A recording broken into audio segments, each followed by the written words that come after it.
안녕하세요. 오늘은 동물의 구조와 기능의 통합, 우리 심화과정 2 처음 시작인데요. 자, 인체 생리학하고 그다음에 진화, 생태하고 식물학 단원 이번 과정에 이제 포함되어 있는데, 일단 앞부분에 우리 동물 생리학 처음인데, 동물 생리학 시작하기 전에 우리 인체 안에 있는 체강하고 그 안에 있는 이제 대략적인 장기들 어떤 거 있는지 한번 그림 좀 그리고 시작할게요. 우리 9페이지 앞 페이지에 좀 비어 있죠? 체강.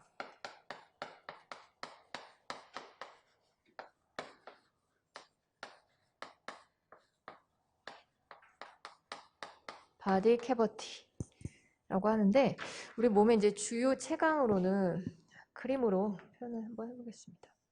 자, 이게 사람 옆모습인데요. 한 엉덩이 정도까지만 그려볼게요.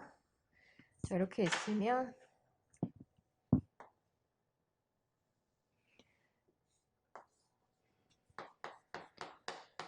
여기를 두개강이라고 하죠.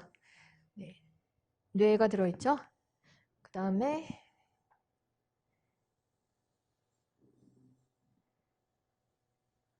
자, 이런 식으로 몸 이제 중간 부분에 또 체강이 있는데 여기서 크게 세 부위로 나눌게요. 이 중에 위 공간하고 중간 공간 경계막으로 아치형 근육이 있는데 이게 바로 횡경막이에요.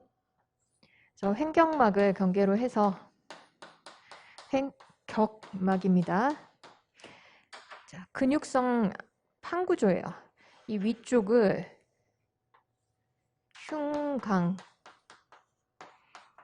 하고 흉강에 포함되어 있는 게 폐, 심장, 흉선 정도 포함이 되어 있죠. 그 다음에 이제 맨 아래쪽 공간 하고 중간 공간은 뭐 따로 막으로 분리되어 있지 않은데 골반뼈로 둘러싸인 아래쪽 공간을 골반강이라고 하고 그 위쪽을 복강이라고 합니다. 복강의 대부분의 우리 장기들이 포함되어 있는데 일단 횡격막 바로 아래에 있는 것이 위죠. 위, 그 다음 이제 그 주변으로 뒤쪽에 뭐 간, 그 다음에 쓸개, 이자, 췌장이라고도 하죠. 그 다음에 그 아래쪽으로 소장. 그 다음에 이제 뒤쪽으로 신장. 이 여기 포함되어 있죠. 그 다음 맨 아래쪽 여기 빼서 얘기할게요. 여기 골반강.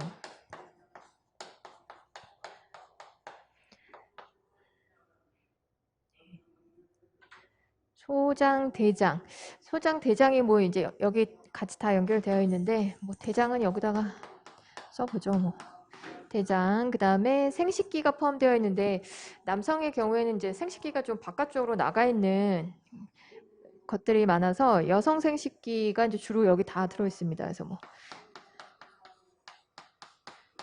남성의 경우에는 뭐 분비샘 같은 거 여기 포함되어 있고 여성은 뭐 자궁이라든가 난소, 나팔관 여기 다 포함되어 있고요. 그 다음에 방광이 여기 포함되죠. 그래서 이런 공간들로 이루어져 있어서 나중에 흉강이 뭐 이렇게 부피가 증가했다 감소했다 할 때 흉강 아래쪽에 저렇게 횡격막 있어서 호흡 시에 작용한다라는 거 기억해 주세요. 그 다음에 또 나온 김에 체액도 한번 체액은 몇 줄만 한 두세 줄만 쓰면 될 것 같아요. 바디 플루이드를 크게 세포 안쪽에 있는 액체랑 바깥쪽 액체로 나눕니다. 세포 내액, 인트라셀룰라 플루이드라고 하고 세포 외액, 익스트라셀룰라 플루이드라고 하고 세포 외액을 자, 세포와 세포 사이를 메우고 있는 세포 사이액 또는 세포 간질액 인터스티셜 플루이드라고 하죠. 사이액이라고도 불러요. 이거 그냥 다 합친 게 조직액. 이고 그다음에 혈관 내부로 흐르면 혈액. 림프관 내를 흐르면 림프. 이렇게로 나눕니다. 세포 내액은 뭐 세포질 액과 소기관들에 있는 액체 다 합친 거죠. 그럼 이제 9페이지 보실게요. 자, 동물의 구조는 고도로 조직화되어 있다. 그래서 예전에 하셨던 세포, 조직, 기관, 기관계, 개체의 순서인데 동물에서만 볼 수 있는 단계가 뭐였죠? 식물엔 없는 단계. 그렇죠. 기관계가 없죠. 예, 그래서 이렇게 조직화되어 있고 그 다음에 기능에 적합화되어 있다. 그래서 항상 구조는 기능을 결정한다. 그거죠. 그래서 세포의 조직, 기관 이런 것들이 이제 서로 협력작용하면서 10여 가지 기관계들이 체내 조건 일정하게 유지하기도 하고 생명의 필수적인 그런 기능들을 수행하죠. 그래서 뭐 구조가 얼마나 기능에 적합화되어 있는지 예로 새의 날개 구조가 나와 있는데요. 새의 날개는 굉장히 부피는 크고 이렇게 표면적은 넓은데 그 안에 들어있는 이제 뼈들이 가벼운 구조로 되어 있죠. 가볍지만 견고한 그런 구조로 되어 있는데요. 특히 위쪽에 그 뼈의 내부 단면 봐주시면 그 구멍이 그냥 뻥뻥 나 있는 것처럼 보이지만 예, 그게 그냥 랜덤으로 사실 막 나 있는 구멍은 아니고 이게 아주 견고하게 서로 지그재그로 되고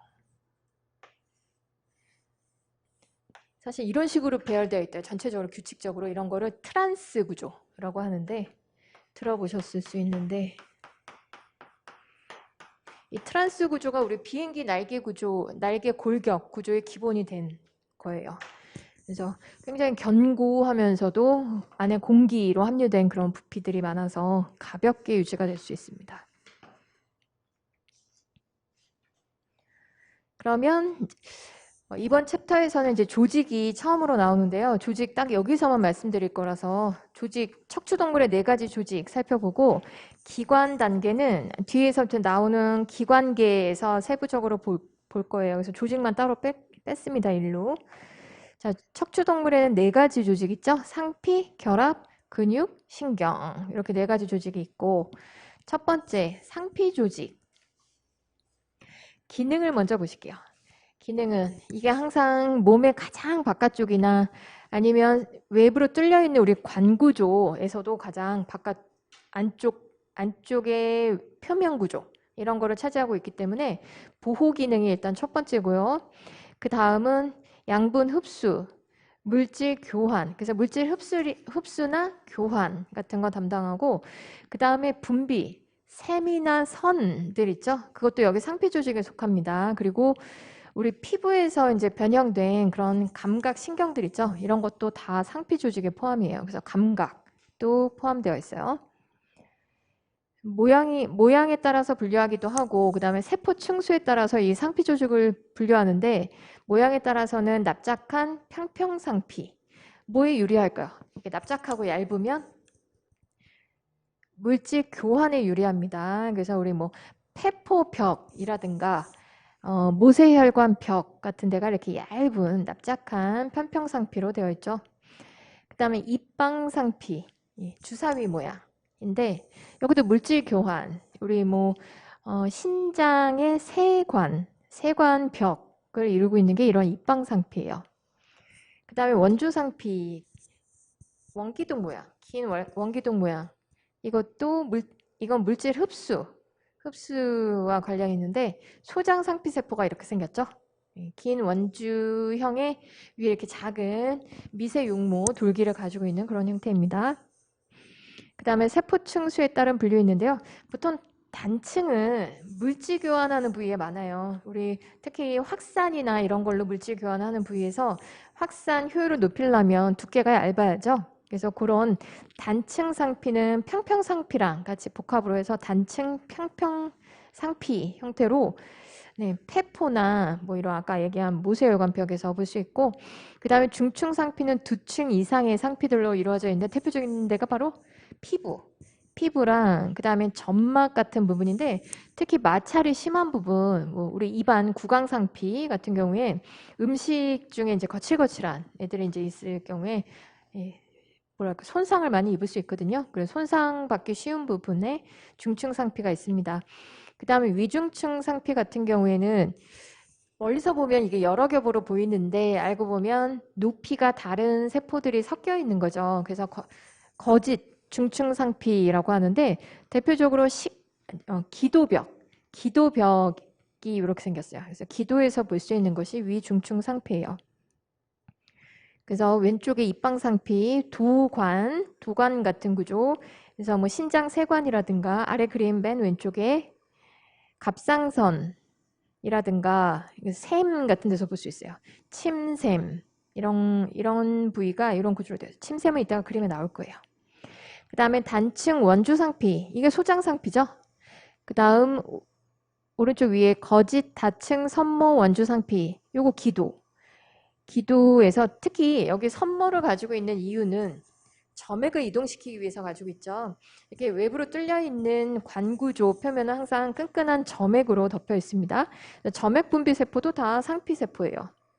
그 다음에 다층 평평상피. 네.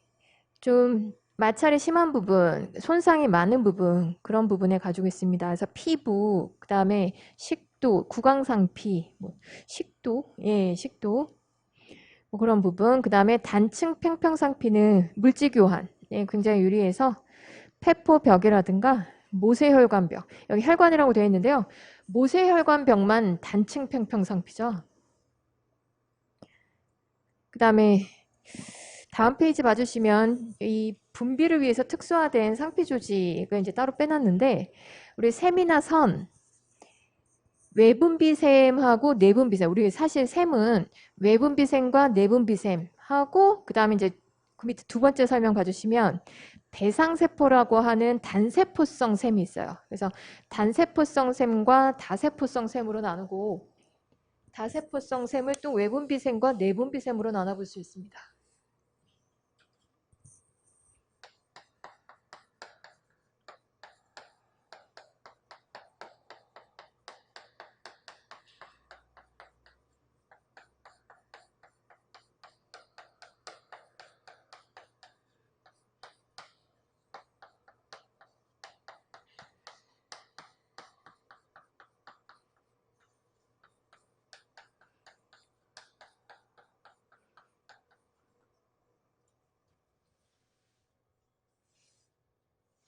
단세포성 샘은 배상세포라고 해요.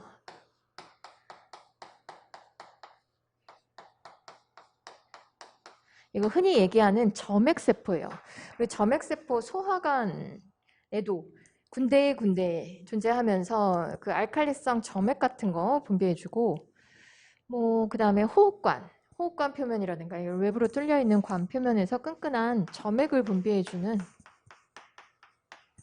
세포는 단세포성 샘입니다. 사이사이 묻혀 있어요. 점액 분비세포. 그 다음에 내분비샘과 외분비샘의 가장 큰 차이는 뭐죠? 그렇죠. 분비관, 도관 형태로 되어 있죠. 이 외분비샘은 도관 형태로 되어 있고 도관벽을 이 외분비샘 세포들이 구성을 하고 있죠. 그래서 도관 안으로 분비를 하고 이 도관은 체강이나 아니면 몸 바깥으로 분비를 유발하죠. 그래서 외분비샘의 대표적인 예가 일단 몸 바깥으로 분비하는 게 땀샘, 그죠? 그다음에 몸 바깥으로 뚫린 그런 관 안쪽으로 분비하는 게 소화샘, 침샘을 비롯한 소화샘이죠. 침샘, 위샘 이런 게 있겠고, 그 다음에 내분비샘은 그냥 세포막 바깥쪽에 세포 사이액 쪽으로 호르몬을 분비하죠. 그래서 내분비샘 하면 호르몬 분비인데 세포 사이액으로 세포 간질액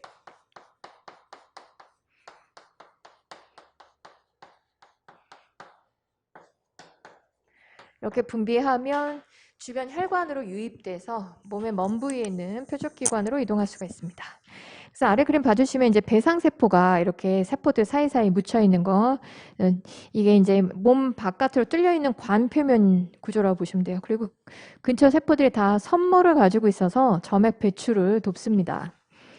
그다음 점액 배출에서 또 유명한 우리 중요한 역할을 하는 그 수송 단백질 뭐죠? 점액을 물켜서 이 섬모 운동으로 배출시킬 수 있게 하는 CFTR이라고 하는 염소 채널이 있었죠? 예, 같이 기억하시고 다 협력작용. 예, CFTR이 염소 배출, 그럼 Na 플러스 배출돼서 물이 따라 나가죠.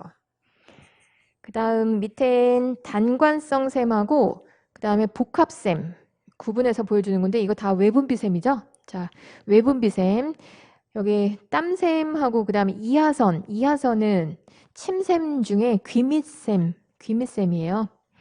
침샘이 우리 새쌍이 있죠? 나중에 소화해서 보시겠고 아무튼 이거는 지금 도관 구조로 되어 있는데 왼쪽에 땀샘 같은 경우에는 관 구조가 하나예요. 이런 단관성 샘도 있고 이하선이나 아니면 이제 뭐 위샘이라든가 관 여러 개가 이렇게 가지친 구조로 되어 있는 거를 복합샘이라고 부릅니다. 그다음 그래서 상피 조직 이 정도. 그다음에 이제 두 번째 결합 조직. 결합 조직은 이제 제일 흔한 애가 1번에 나오는 성긴 결합 조직인데요. 이게 결합 조직의 대표 기능을 수행하는 애라고 보시면 되겠어요. 이 결합 조직은 조직과 조직 사이를 연결시키는 역할을 하기 때문에 이제 결합 조직이라고 이름 붙었는데 성긴 결합 조직은 특히 상피 조직의 아래층에는 반드시 이 성긴 결합 조직이 부착이 되어 있습니다. 참고로 우리 뭐 이제 소장 상피세포를 예로 들면 상피세포는 아까 몸 바깥으로 뚫려 있는 뭐 채강 표면이나 아니면 아예 몸 바깥에 향하고 있다 그랬는데 세포를 뭐 소장 상피세포를 예로 들어 볼게요. 크게 이 위쪽 면을 뭐라고 부르죠? 이게 상피세포 위쪽 면. 그 채강 표면이나 몸 바깥에 향하는 면을 상피세포. 네, 알아두세요. 참고로 정단면이라고 하죠.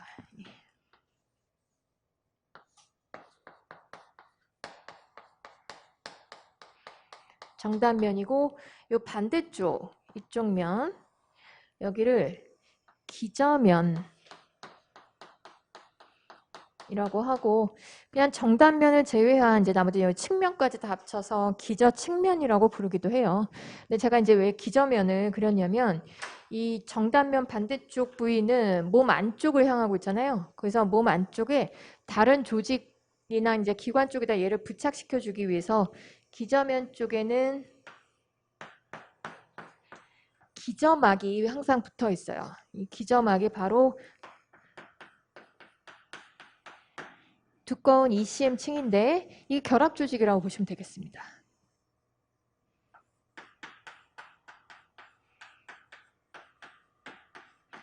세포의 기질층. 그래서 결국엔 이게 결합 조직이에요. 성긴 결합 조직. 아까 보신.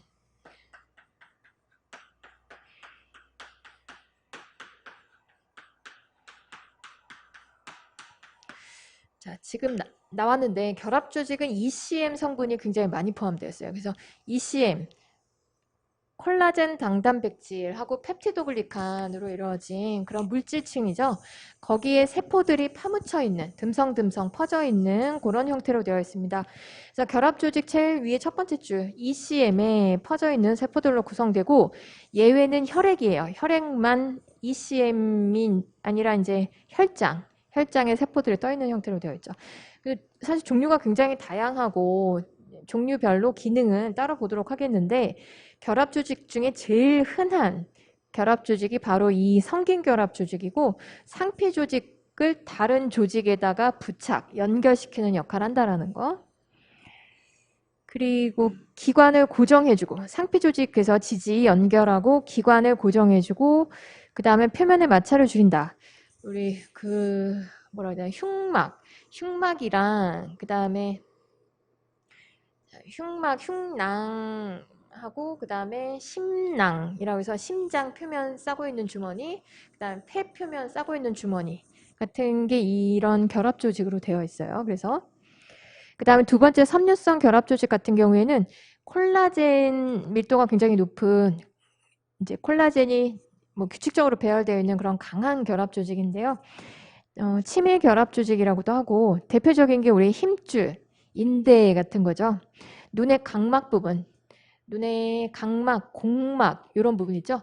눈에서 우리 흰자 부분을 공막이라고 하고 그 다음에 눈의 앞부분에 그 공막이 투명하게 변화된 부분을 각막이라고 하죠. 다 결합 조직이고 그 다음에 힘줄의 역할은 뭐죠? 힘줄, 건이라고도 하는데 힘줄은 자, 힘줄은 이렇게 이게 근육입니다. 자, 근육 끝부분에 흰색 부분 있죠? 거기가 힘줄이에요. 그래서 사실 이렇게 뼈에 지금 팔뼈에 부착된 이제 근육이라고 보시면 이 부분이 힘줄, 여기도 마찬가지고요. 바로 뼈에 근육을 부착시켜주는, 뼈의 근육을 연결시켜주는 결합 조직입니다.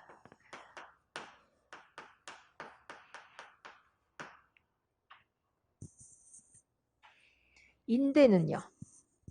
인대.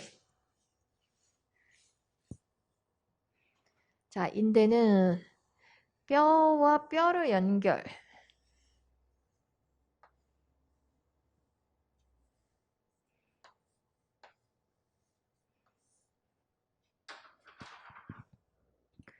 여기가 관절 부분이죠. 관절 부분이고 관절의 이제 뼈 끝부분은 물렁뼈들로 덮여 있죠.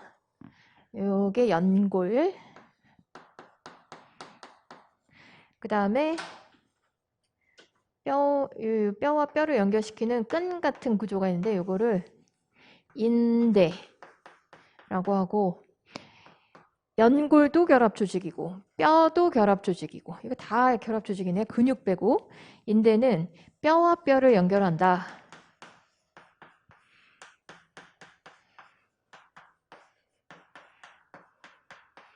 그래서 이 관절은 뼈끝을 보호하는 연골, 그 다음에 뼈와 뼈 연결하는 인대, 그리고 저 사이에 액체가 채워져 있어요. 끈적한 마찰을 줄여주는 액체를 활액이라고 합니다. 그래서 이 사이는 활액으로 적셔져 있다.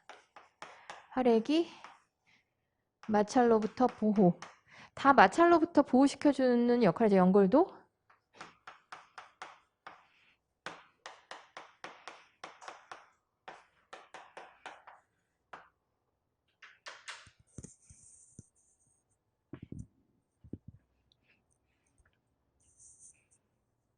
다 결합 조직. 그래서 이 뼈나 관절 부분 결합 조직이 많습니다.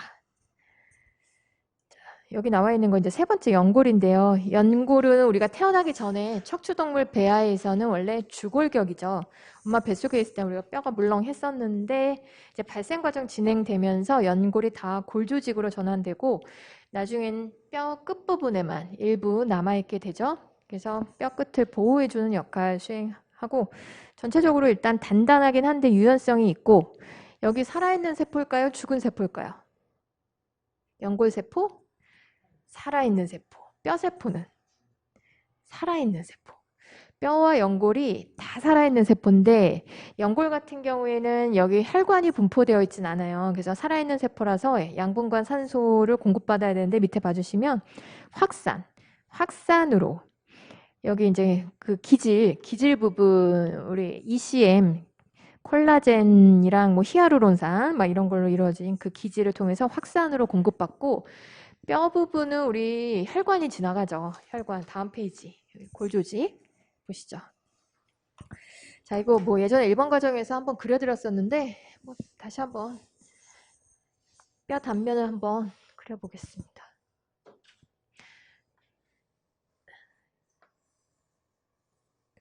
자 그냥 간단하게 이런 뭔가 좀 비대칭인데 장골 같은 거를 그려볼게요.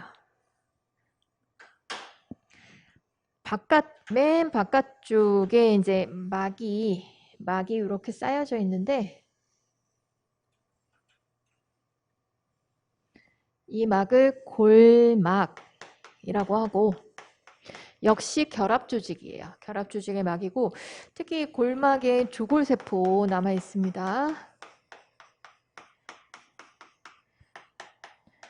뼈가 부러지거나 하면 이 골막에 또 조골세포들이 작용하고요. 그다음에 이제 뼈 단면 중에 가장 바깥층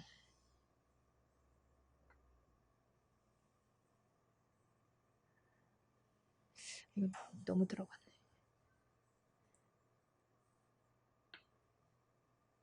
이렇게 가장 바깥층 요 바깥층 요거를 치밀골이라고 하고 이 치밀골 부분에 골단위가 있어요. 골단위는 조금 이따 보겠고 그 다음에 치밀골보다 안쪽 층이 있고 그 다음에 가운데 공간이 이렇게 있는데 가운데 있는 공간과 치밀골 사이에는 구멍이 숭숭숭숭 나 있는 해면골이 있죠. 해면골. 자, 여기 구멍들에 공기들이 좀 함유되어 있고 그 다음에 맨 가운데 뼈 가운데 공간 이거를 골수강이라고 하죠. 그래서 적색골수, 황색골수가 포함되어 있는데 적색골수는 일단 출생하고 나면 일부 우리 장골하고 그 다음에 일부 뼈들한테만 남아있어요. 그래서 일부 골반뼈, 갈비뼈, 척추뼈. 그래서 장골과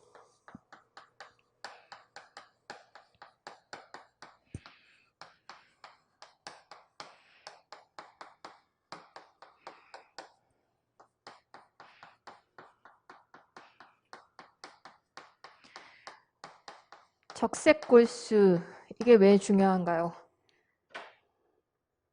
혈액 줄기세포가 포함되어 있어서 우리 혈액을 생성시킬 수 있는 골수가 적색골수예요. 나머지는 이게 지방으로 대체가 돼서 황색을 띠고 있습니다. 그래서 황색골수는 그 혈액세포 형성 능력은 없죠. 지방으로 대체되어 있다. 나머지는 황색골수. 지방입니다. 근데 이제 뭐 몸에 대량 출혈 같은 게 발생했다. 혈액을 많이 잃었다. 그러면 몸에 또 필요에 따라서 저 황색골수가 다시 적색골수로 대체될 수 있어요. 그 다음에 이제 치밀골 부분을 자른 단면 구조가 우리 책에 있는 그림에 나와 있는데 동심원 구조가 여러 개 반복되어 있죠.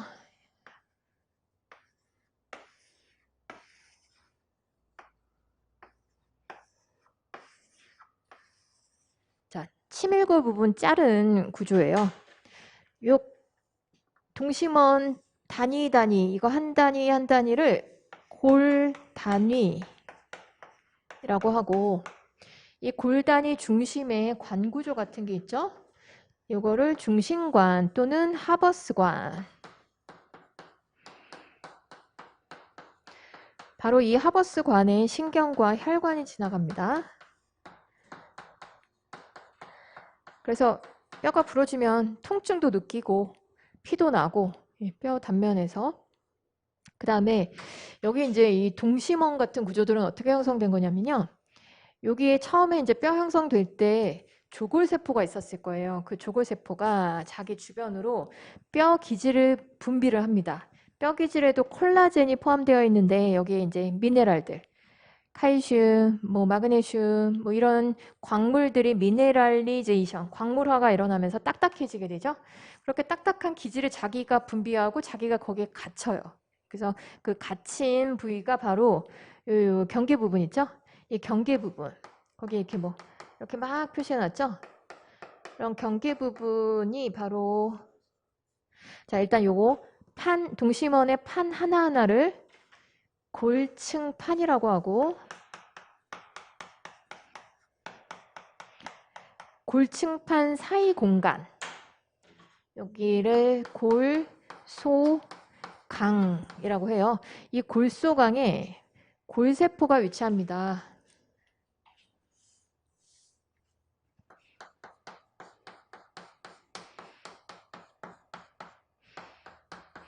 이 골세포는 처음에 조골세포였는데 뼈기질 분비 능력, 뼈 형성 능력이 상실된 그냥 일반 세포가 돼요. 골세포라고 하고 조골세포는 오스티오블라스트라고 하고 얘는 오스티오사이트라고 하는데 뼈가 또 부러지거나 해서 뼈기질 생성해야 되는 상황이 됐다. 그러면 이 골세포가 다시 조골세포로 변환이 될 수도 있습니다.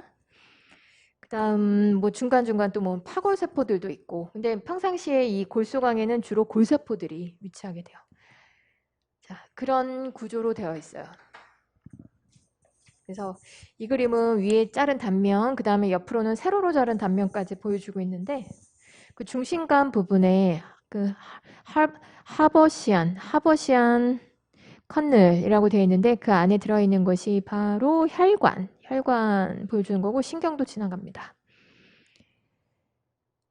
그리고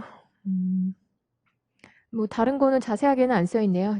저 정도 알고 계시면 되겠고 제가 위에 대충 설명을 적어 놨습니다.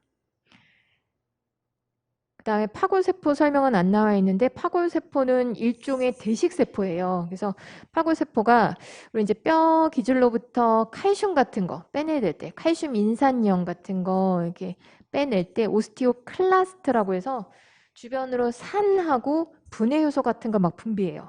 그래서 뼈 기질을 용해시키는 세포도 있다라는 거 파골세포. 나중에 이제 호르몬 조절할 때 그리고 이제 혈중 칼슘 농도 조절해서 그 PTH라고 하는 우리 부갑상선 호르몬하고 그 파골세포, 뭐 조골세포 조금 이제 거기서 다시 설명 나올 겁니다. 그 다음 지방조직. 자, 지방조직은 지방을 저장하는데 이 지방이 하는 역할이 뭐뭐 있을까요? 맨 오른쪽에 내부기관의 충격 완화, 쿠셔닝, 버퍼링, 충격 완화 기능이 있고 그 다음에 또 장기성 에너지 저장 분자죠. 그래서 장기성 에너지 저장 기능이 있고 그 다음에 피하 지방층 무슨 역할을 하죠? 단열, 체온 유지. 그래서 단열, 그 다음에 충격 완화, 그 다음에 장기성 에너지 저장 이렇게 세 가지 역할을 하는 것이 지방이에요. 그래서 내장기관 사이사이랑 우리 피부 아래층에 반드시 존재하죠. 그 다음 마지막으로 이제 혈액과 림프, 이거는 액체성 결합 조직이라고 볼 수 있는데 액체성 세포의 기질이 바로 혈장이고 이 혈장에 세포들이 떠 있는 형태로 되어 있는데 세포 성분으로 적혈구는 산소 운반, 그 다음에 백혈구는 방어, 면역, 그 다음에 혈소판 무슨 기능하죠? 네, 혈액 응고, 그 다음에 면역 조절 기능도 있습니다. 그리고 혈소판은 세포가 아니고 세포 조각이죠. 그래서 그냥 뭉뚱그려서 세포 성분이라고 얘기합니다. 다음 페이지 이제 그림 나와 있어요. 예전에 그 다른 시험들에서 그 섬유성 결합 조직을 그려놓고 뭐 힘줄인지 인대인지 뭐 맞춰야 되는 그런 문제 있었는데 참고로 뭐 그렇게까지 디테일하게 나올 것 같진 않지만 힘줄이 콜라겐 섬유가 좀 더 규칙적으로 평행 배열되어 있는 게 힘줄이래요. 그게 좀 더 평행 배열되어 있고 인대 같은 경우에 조금 이렇게 사선으로도 배열되고 덜 평행하게 나타난다라는 거 아까 그 힘줄 그 부에다가 힘줄은 콜라겐 섬유가 규칙적인 평행 배열하는 게 특징이에요. 인대보다. 그래서 B번 그림 봐주시면 여기 좀 평행이죠. 많이 좀 이렇게 휘어지긴 했었어도 네, 심하게 아주 많이 평행되어 있는데 이게 바로 힘줄이라고 보시면 되겠습니다. 이런 게 힘줄 배열이고 그 다음 왼쪽에 성균결합 조직은 상피 조직 아래층에 여기 일반적 위치에 있죠. 피부와 대부분의 상피 아래쪽에서 볼 수 있고 그 다음에 연골은 콘드로이틴 황산염 예전에 ECM 성분 기억나시죠? 그래서 그런 성분들 콜라겐 함량 굉장히 높은 그 다음에 나머지 보시겠고 지방 다 했네요. 넘어가시죠. 그 다음 근육 조직 세 종류가 있죠. 자, 근육, 그래서 이제 종류별로 기능을 보도록 하겠습니다. 일단 골격근, 얘는 움직임을 형성하죠. 그래서 힘줄에 의해서 뼈에 부착된 상태로 수축 이완하면서 우리 몸의 움직임을 담당하고 있고, 그 다음에 1세포 1핵의 예외 세포 중에 하나죠. 골격근은 거대 다핵성 섬유형 세포다라고 했었는데 여러 개의 세포가 융합해서 형성되고, 그 다음에 1세포 1핵의 예외 또 뭐 있죠? 포유류, 우리가 포함된 포유류에서 특히 아페이지의 적혈구. 적혈구는 성숙 시 핵을 비롯한 세포 소기관들이 다 사라진다. 네, 요거 두 가지 기억해 주세요. 그 다음에 이제 골격근의 특징은 내 맘대로 조절 가능한 수위근이고, 얘만 유일하게 수위근이죠. 그 다음에 가로무늬, 심근과 더불어서 규칙적인 가로무늬, 근절 단위가 반복되면서 볼 수 있습니다. 그 다음에 심근, 심장의 수축성 벽을 형성하는데 심장 박동 유발하죠. 그래서 펌프, 우리 순환기에서 혈액의 펌프 역할 수행하고, 얘는 가지층 구조로 되어 있는 이제 섬유형인데요. 그 섬유가 세포 하나가 아니고 여러 개의 세포가 섬유를 구성하고 있어요. 아래쪽 그림 봐주시면 그게 좀 잘 나와 있죠. 위에 현미경 사진보다. 이렇게 섬유가 좀 이렇게 가지 치고 있는데, 이게 세포 사이의 경계 부분 막 보이시죠? 세포 사이 경계. 요거 세포 사이 연접이 아주 특수한 형태로 잘 발달되어 있는데, 그거를 계제판 또는 세포 사이 원판이라고 하고, 특히 어떤 연접이 잘 발달되어 있었죠? 우리 예전에 배웠는데. 계제판이라고 일단 써있죠? 그 계제판에 특히 잘 발달된 거. 제일 잘 발달된 것은 간극 연접이죠. 왜냐면 얘들은 전기 신호를 직접 사용하죠. 전기적 시냅스. 얘랑 그 밑에 있는 평활근 둘 다 전기적 시냅스 사용하기 때문에 간극 연접 잘 발달되어 있고, 그 다음에 심장이 강력하게 수축할 때 이제 조직 질기게 이제 유지시켜 주려고 뭐가 있죠? 데스모솜 같은 부착 연접 잘 발달되어 있다 그랬죠? 그래서 이런 것들이 아주 특수 구조를 형성하고 있어서 이렇게 현미경으로 봤을 때 뚜렷하게 경계선으로 보이는 것이 계제판이에요. 나중에 뒤에 심근 파트에서 아마 제가 더 자세한 그림 넣어놨을 거예요. 심장 쪽에서. 그 다음 이 심근의 특징은 내 맘대로 조절 안 되는 불수의근이지만 골격근과 유사하게 규칙적인 가로무늬는 나타납니다. 그 다음 마지막 평활근. 얘는 아래 그림처럼 방추형으로 생겼어요. 방추형. 이게 세포 하나하나 단위예요. 핵 하나 이렇게 가지고 있는 방추형이고, 얘도 그 미오신과 액틴의 필라멘트들로 구성되어 있는데, 근원섬유가 있는데 걔들이 약간 대각선 배열돼서 뚜렷한 가로무늬가 나타나지는 않습니다. 그래서 걔들이 이렇게 평행 배열되어 있어요. 가로무늬가 나타나는데 가로무늬가 없다. 그 다음에 속이 빈 관구조의 벽 부분을 차지하는 게 이 평활근이죠. 민문이근이라고도 하고, 소화관 벽, 자궁, 그 다음에 굵은 혈관, 기도가 빠졌네요. 기도, 뭐 이런 데 벽을 구성하고 있어서 불수의근, 내 맘대로 조절 안 되는 부위들이죠. 그래서 다 불수의근이고, 여기도 전기적 시냅스 이용한다라는 거. 골격근만 우리 수축 신호로 뭘 받아야 되죠? 골격근만 화학적 시냅스를 운동신경 말단과 형성하고 있는데 아세틸콜린이죠. 예. 그 다음 이제 마지막 신경조직 넘어가겠습니다. 자, 신경조직은 두 종류의 세포로 이루어져 있죠. 첫 번째는 뉴런, 그 다음에 그 밑에 줄에 신경교세포, 글리얼셀, 글리아라고도 하는 신경교세포. 신경교세포 종류 뭐 이런 거 신경계에서 보시겠고요. 일단 뉴런이 특수화되어 있으면서 신호를 받아서 다른 세포한테 전달해주는 그런 역할을 수행하고, 저 신경교세포 같은 경우에는 전체적인 우리 신경 조직에서 부피비로는 50%예요. 50% 정도 차지하는데 뭐 무게는 더 나가고 이 뉴런이 워낙에 지질 함유량이 커서 밀도가 낮거든요. 그래서 아무튼 50% 이상의 부피 차지하면서 전체적인 신경계의 지지 역할도 하고 그다음에 뉴런 사이사이에서 뭐 영양 공급이나 아니면 뉴런의 활성 조절 같은 거 담당합니다. 그다음 그래서 뉴런의 역할은 뭐 이제 신호를 수용해서 그거를 신경계가 인식할 수 있는 신호 형태로 바꿔갖고 전달해주고 명령 생성하고 전달하는 그런 역할인데요. 세포체 부분의 역할이 뭐죠? 세포체 부분. 신호를 통합하는 부분이죠. 예, 이 세포체 부분이 핵과 소기간 함유하고 있어서 물질 대사, 그 다음에 신호의 통합 같은 거.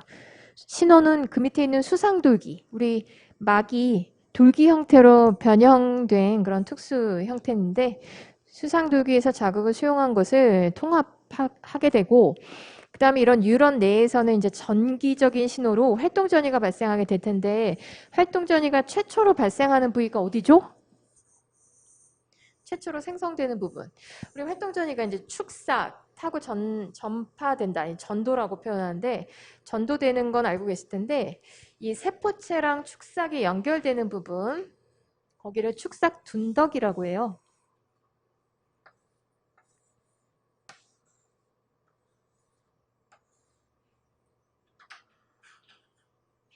요 목 부분 여기를 축삭 둔덕.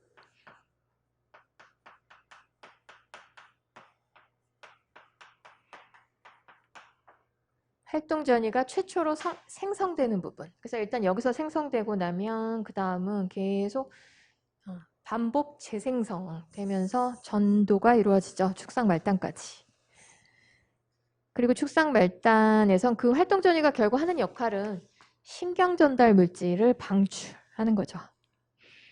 그래서 축삭 돌기는 세포체로부터 이제 신호가 통합돼서 이게 역치 수준을 넘는 전기를 발생시켰다. 그러면 활동 전이를 생성시켜서 끝으로 전파해서 다음 세포한테 신호를 전달할 수 있는 역할을 수행합니다. 자, 이렇게 해서 우리 이제 4종류의 척추동물들의 조직들 다 살펴봤고요. 그 다음 밑에는 이제 10여 가지 기관계, 이게 책마다 조금 뭐 면역계, 림프계 이렇게 합치기도 하고 피부계랑 뭐 골격계 합치기도 하고 그래서 10여 가지 기관계를 앞으로 이제 다음 챕터에서 한 개씩 보도록 할 거고 다음 페이지 봐주시면 이제 기본적인 동물 몸의 조절과 관련된 약간 서론 부분이에요. 여기서 체온 조절까지 살펴보도록 하겠습니다. 자, 첫 번째 일단 외부 환경과 물질 교환은 어떤 방식으로 하는지 제일 중요한 것은 몸이 작고 단순하냐 아니면 크고 복잡하냐에 따라서 일단 큰 차이가 나죠. 자, 위에 있는 단세포성 생물하고 그 다음에 몸 크기가 작고 세포 층수가 적은 애들은 물질 교환을 주변 환경과 직접 수행하죠. 확산에 의해서 직접 기체 교환 같은 거 이루어지고 그 다음 이제 우리 같이 다세포성 생물 같은 경우에는 여러 기관계들의 협력, 작용이 이루어지는데 특히 호흡계, 소화계, 배설계 사이를 순환계가 왔다 갔다 하면서 운송을 담당한다. 그래서 모든 세포들한테 직접 다 산소나 영양분이 갈 수는 없고 이런 순환계 역할이 중요합니다. 그 다음 이제 우리 생물의 특성 중에 제일 중요한 게 사실 항상성 조절이라고 볼 수 있죠. 항상성 조절. 근데 모든 세포의 생체의 조건들을 다 조절하는 것은 아니죠. 그래서 조절과 순응 개념 알고 계셔야 되는데 순응은 어떤 외부 환경 변화를 따라서 그냥 내부 상태가 변화되도록 그냥 내버려 두는 거. 이런 건 순응이에요. 그래서 생물별로 어떤 조건은 조절하고 어떤 조건은 순응하기도 하죠. 밑에 그림 대표적인데 큰입 농어, 어류 같은 경우에 우리 외온 동물이죠. 외온, 내온 조금 뒤에 나오긴 할 텐데 예전에 뭐 다 배우셨으니까 외온 동물은 체온 조절을 위한 열을 외부 환경으로부터 받는 거죠. 그래서 외부 환경 온도 변화에 따라서 체온이 같이 변화될 수 있습니다. 근데 수달 같은 포유류, 내온 동물은 외부 환경 온도와 상관없이 내부 온도 일정하게 유지시키는 애들이죠. 그래서 지금 체온에 대해서는 위에 수달 같은 경우 일정 체온, 항상성 조절했다라는 얘기인 거고 밑에 큰입 농어는 외부 온도에 따라서 변화되는 거, 수능에 따라는 거죠. 체온에 대해서 수능한 걸 보여주는 건데요. 이 큰잎 농어도 삼투 농도, 용질 농도에 대해서는 삼투 조절을 합니다. 그래서 체온은 수능, 하지만 다른 조건, 삼투 농도 같은 것은 조절하기도 한다. 그래서 조건에 따라서 생체 내에 어떤 조건이냐에 따라서 수능하기도 하고 조절하기도 한다. 그거 보여주는 거예요. 그리고 항상성 조절이라는 것은 항상 기본적으로 음성 되먹임을 이용할 수밖에 없죠. 우리 일정하게 유지시키는 그런 조건들의 설정점 또는 뭐 정상 범위가 있을 텐데 그런 정상 범위에서 변화가 일어나면 그 변화를 줄이는 방향으로 조절이 일어나야 되기 때문에 항상 음성 되먹임이 기본이죠. 그래서 항상성 조절과 관련해서 우리 몸 부위를 감각기, 통합기, 효과기로 이제 나눠볼 수가 있는데 감각기 역할은 어떤 조직이나 기관들이 하나요? 감각기. 네, 전형적인 감각기관도 되고 그 다음에 뭐 이런 표면에 있는 감각 수용기, 수용기 세포, 수용체 자체에도 감각기라고 보기도 해요. 그 다음에 통합기는 중추신경계죠. CNS. 그 다음에 효과기는 딱 두 가지만 기억하시면 됩니다. 근육과 분비샘. 근육과 분비샘 딱 두 종류예요. 그래서 근육은 뭐 오늘 얘기 나왔었던 골격근, 뭐 심근, 평활근, 분비샘, 외분비샘, 내분비샘 다 해당이 되겠죠? 그럼 말초신경계의 역할은 뭐죠? 말초신경계. 네. 중간중간에 신호의 중계 역할을 담당하죠. 그래서 감각기로부터 통합기로, 통합기에서 효과기로 중간중간에 신호를 중계하는 역할을 하는 게 말초신경계의 역할입니다. 자, 그래서 체온 조절에서도 우리 신경계 조절, 신경계 그 기본적인 기자 그대로 사용하는데 다음 페이지에서 우리 체온의 항상성 유지에서 이제 처음에 나오는 게 특히 체온 조절이 중요한 이유는 효소 때문인 거죠. 효소. 그래서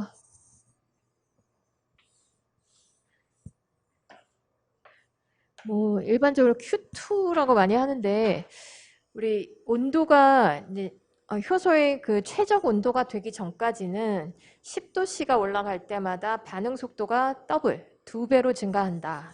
그런 뜻이죠. 그래서 네, 온도에 되게 민감하고 우리 최적 온도 되기 전에 온도가 낮을 때 왜 그렇게 활성이 낮죠? 왜 이렇게 온도에 민감하죠? 분자의 운동성하고 상관이 있기 때문이에요. 우리 효소와 기질들이 서로 충돌하면서 활성 부위 방향 딱 맞게 딱 들어와야 되는데 온도가 낮으면 운동성이 낮으니까 얘들이 이제 충돌할 가능성이 줄어들게 되죠. 그래서 최적 온도까지는 10도 올라갈 때마다 그 운동성 증가하면서 효소 기질 복합체 형성하기가 점점 쉬워지기 때문에 저렇게 반응 속도가 증가하고 그 다음에 그 최적 온도 이상에서는 단백질 변성에 의해서 활성을 잃어버리게 되죠. 변성이 뭐였죠? 단백질 변성? 2차 구조 이상이 다 풀린다 그랬죠. 예. 그래서 고유의 그 입체 구조를 잃어버리게 되는 거가 변성이었습니다. 단백질. 자, 그럼 이제 첫 번째 우리 체온과 관련해서 체온 조절에 필요한 열을 어디서 얻느냐에 따라서 외온과 내온으로 나눈다 그랬는데요. 체온 조절을 위한 열의 소스에 따라서 이렇게 구분한 겁니다. 외온 동물은 외부 환경으로부터 열을 얻죠.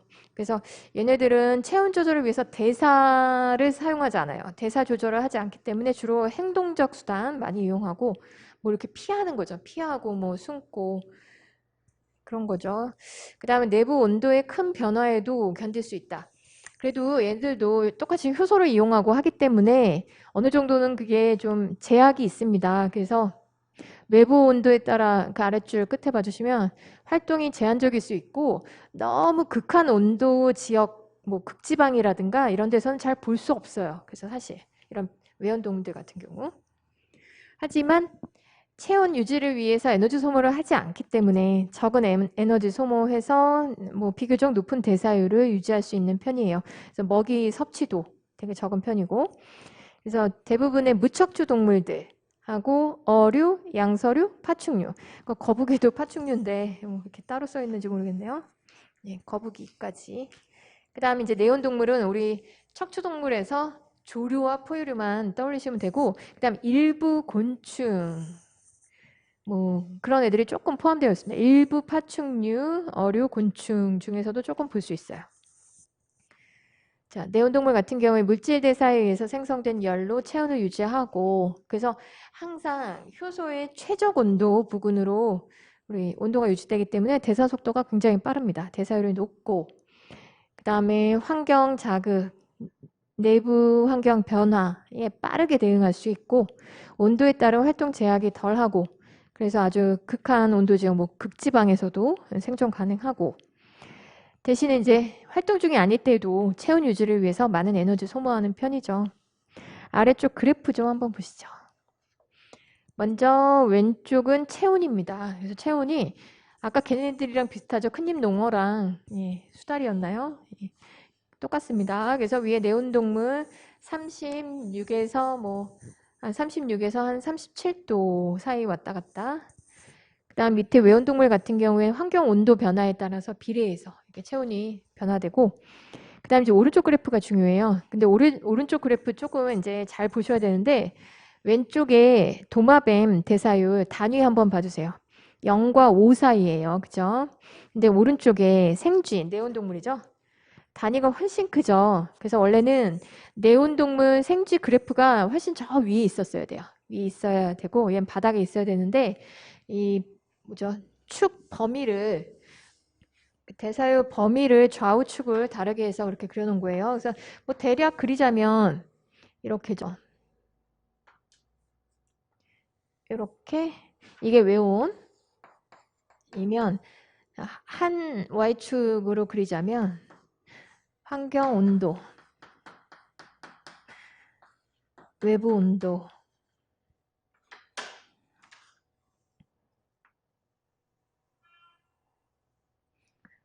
이렇게 약간 다시 올라가는 걸로 돼 있죠?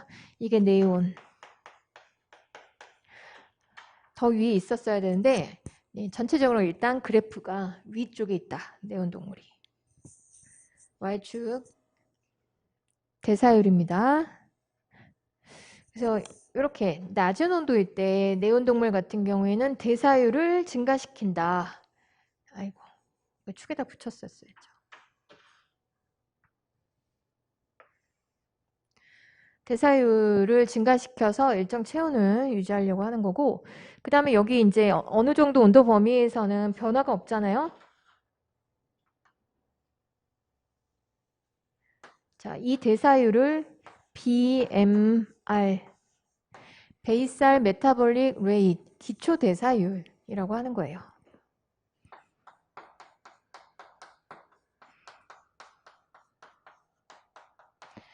애들이 크게 활동하고 있지 않고 그냥 환경 온도만 바꾼 상황이라고 하면, 여기 일정 온도 범위 내에선 한 25에서 35도 뭐 그 정도 범위 내에서는 기본적인 체온 유지, 기본적인 심장 박동, 호흡 관련된 에너지 소모만 있습니다.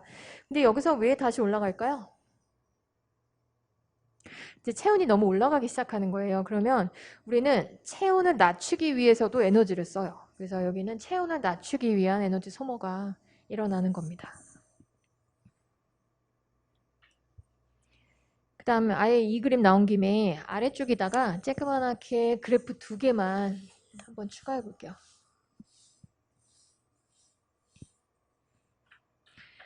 그러면 내온동물들끼리 비교를 했을 때 몸 크기, 체중과 BMR과는 어떤 관계가 있을까? BMR은 나중에 소화해서 또 나오긴 할 거예요.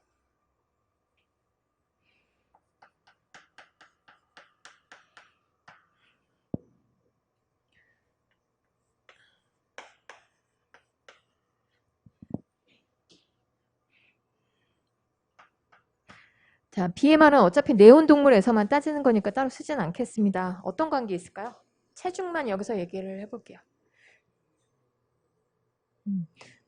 네, 여기서 체중은 사실 몸 크기랑도 비례하기 때문에 비례합니다. 그래서 이런 관계. 그래서 뭐 여기 제일 작은 우리 내온동물 포유류로 생쥐 같은 거, 여기가 이제 뭐 코끼리라고 하면 비례 관계예요.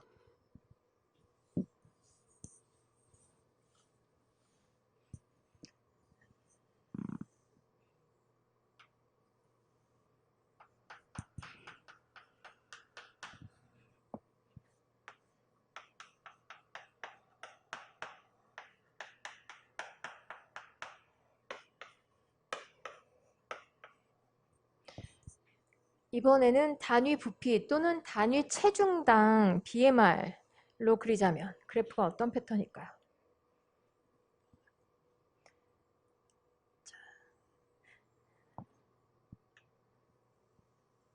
이렇게 나타납니다. 반비례 그래프로.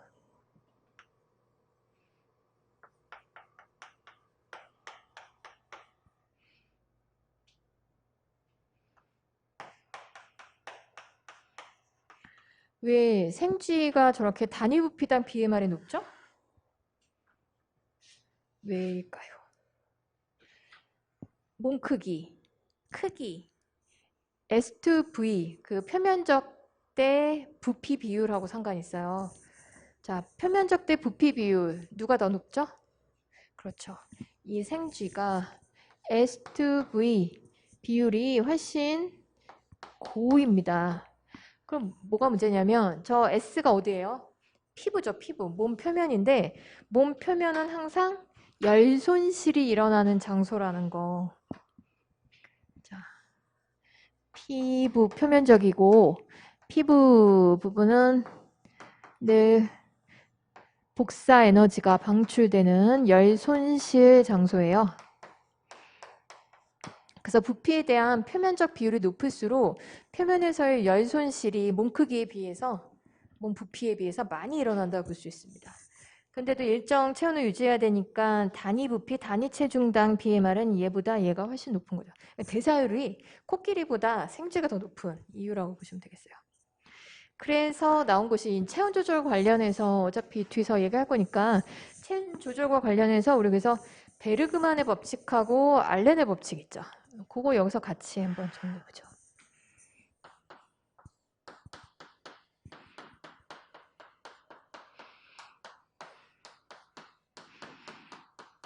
베르그만의 법칙, 추운 지역, 극지방에 사는 동물일수록 어떻다?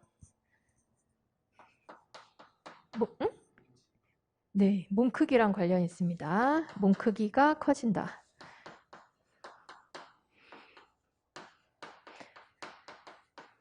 당연히 내온 동물끼리 비교했을 때 커진다. 그 다음 알렌의 법칙. 이건 뭐였죠? 추운 지역 동물일수록 그렇죠. 말단 부위가 작아진다.